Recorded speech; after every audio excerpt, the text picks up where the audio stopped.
Apesar das consequências das mudanças climáticas, uma notícia desta semana reacendeu uma esperança e uma esperança global.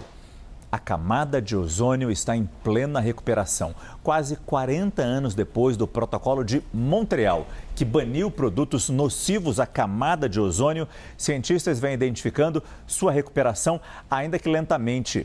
O desafio agora é manter esse avanço diante de outros problemas ambientais. Para comentar essas consequências no quadro CNN Terra, eu estou aqui com o professor Pedro Cortes, analista de clima e meio ambiente da CNN Brasil.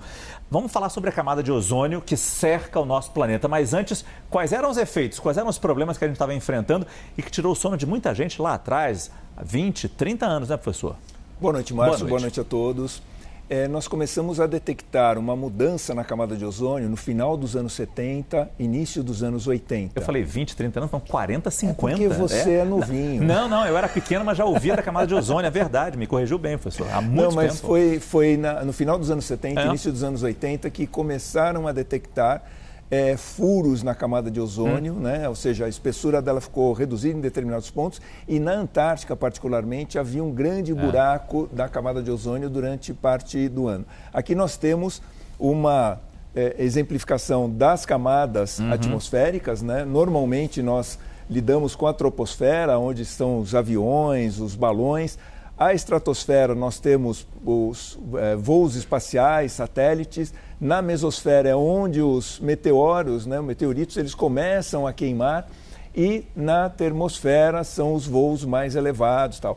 A camada de ozônio, ela fica um pouco acima da troposfera. E qual que é a importância dela? Ela filtra os raios UVB e UVC, né, ultravioleta do tipo B e tipo C, que para as pessoas pode causar câncer de pele, aumentar a incidência de catarata e reduzir a eficiência do sistema imunológico. Então, era de fundamental importância que a gente tivesse uma recuperação dessa camada, né, com o banimento dos produtos de clorofluorcarbono e derivados que provocavam essa redução na camada de ozônio. E foi o que o Protocolo de Montreal fez, banir ou reduzir, foi gradativo, esses equipamentos que funcionavam com o CFC. Então, o CFC, ele era muito eficiente porque ele era usado em processos de refrigeração, em sprays, porque ele funcionava muito bem e era muito barato, né? Então, ele foi muito difundido em todo o mundo. Hoje, nós já conseguimos reduzir, eliminar praticamente 99% do uso do CFC e isso fez com que a camada de ozônio começasse a se recuperar, ainda que lentamente. Agora, se a gente fala em mudanças climáticas, quais são os desafios que ainda existem e até que ponto essa recuperação da camada de ozônio nos dá realmente esperança?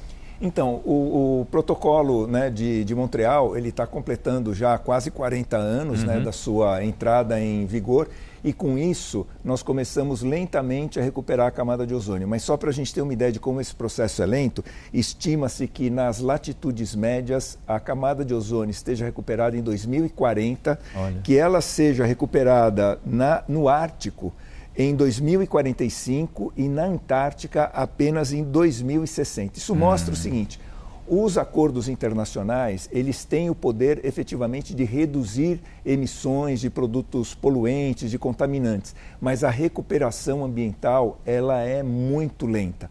Então, quando a gente fala de efeito estufa, né, emissões de CO2, de metano, nós devemos agir o quanto antes, porque eu comparo isso a tentar parar um trem de carga em alta velocidade. Não é algo que a gente consiga fazer rapidamente.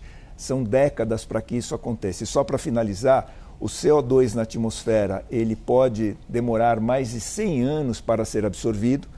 E o metano, que tem um poder no efeito estufa muito maior, ele leva algumas décadas. Então, não é simplesmente uma chave de ligar e desligar que a gente vai resolver o problema.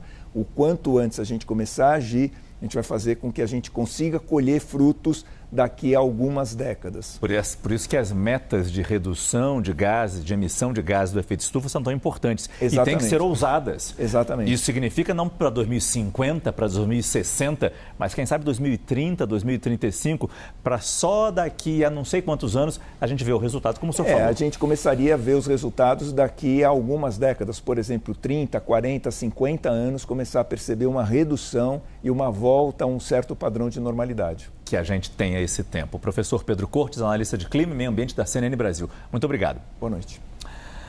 Mais informações e uma análise aprofundada sobre esse assunto você pode conferir no blog do professor Pedro Cortes, que está dentro do site da CNN Brasil.